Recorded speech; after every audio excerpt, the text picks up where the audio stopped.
drives over to the stick factory, which is a hockey stick factory, and they make it. And the smokestacks are for how they make it, like when they go through the heater and when they form the hockey stick and form the curves, it will send smoke out because of all the debris. This puck all the way across. It goes off the stick of a Tampa Bay defenseman. Hand-eye coordination. After the hockey stick has been put together, it starts off in the factory, as you know.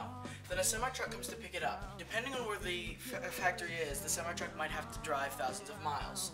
But eventually, it will make it to the store.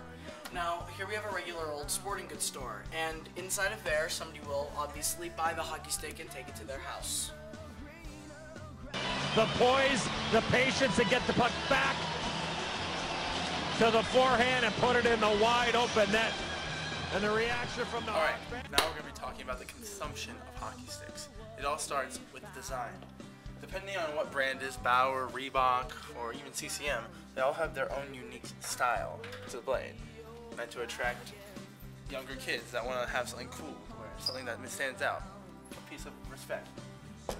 This equals mind blown, a little kid, ending up with a father with an empty wallet, because these things can cost up to $200, if not more.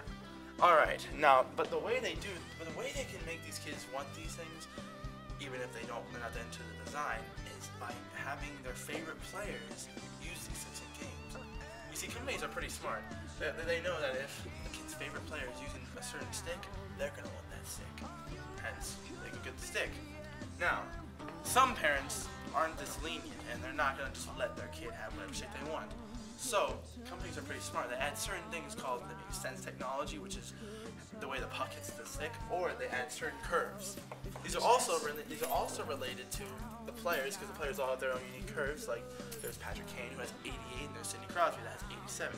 All different. Some of them are straighter, some of them are curved up.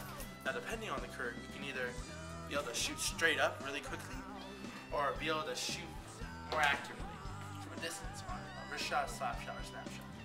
Now, these are all things that contribute, and these are all things that go into the consumption of hockey sticks. Yes, but to do it in a game. Look how he's, look at the edge work on his skates, how he's able to cut, drags the puck back. Okay, so carbon fiber hockey sticks are very difficult to recycle. It's pretty near impossible. So they end up in a landfill, which ends up taking up a bunch of space, and they can't decompose or anything. As you can see there, kind of trash right there in the landfill. Suitable. Then over here we have a nice little cave that Brad drew for us. It's very beautiful.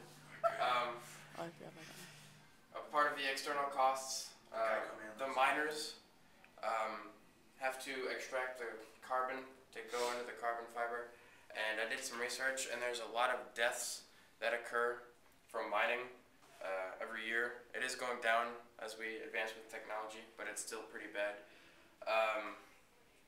So that's one of the external costs. Listen, there's the drive. I don't know if it gets a piece of the blade of the stick or Carter, but you gotta make this stop.